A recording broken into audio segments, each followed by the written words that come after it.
ಭೂ ಹಗರಣ ಅಕ್ರಮ ಹಣ ವರ್ಗಾವಣೆ ಆರೋಪ ಪ್ರಕರಣಕ್ಕೆ ಸಂಬಂಧಪಟ್ಟಂತೆ ನಾಪತ್ತೆಯಾಗಿದ್ದ ಹೇಮಂತ್ ಸೊರೇನ್ ಜಾರ್ಖಂಡ್ನ ರಾಜಧಾನಿ ರಾಂಚಿಯಲ್ಲಿ ಪತ್ತೆಯಾಗಿದ್ದಾರೆ. ಇಡೀ ಸಮನ್ಸ್ ಬೆನ್ನಲ್ಲೇ ಜಾರ್ಖಂಡ್ ಸಿಎಂ ನಾಪತ್ತೆ ಆಗಿಬಿಟ್ಟಿದ್ರು.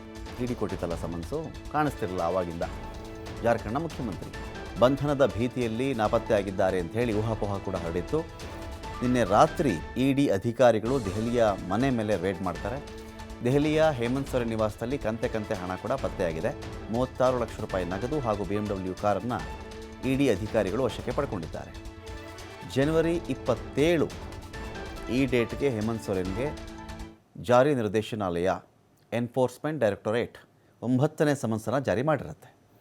ಸೊರೇನ್ ಸಂಪರ್ಕ ಮಾಡಬೇಕು ಅಂಥೇಳಿ ಇಡಿ ಅಧಿಕಾರಿಗಳು ಹರಸಾಹಸ ಪಟ್ಟಿದ್ರು. ಇದೀಗ ಸೊರೇನ್ ಪತ್ತೆಯಾಗಿದ್ದಾರೆ.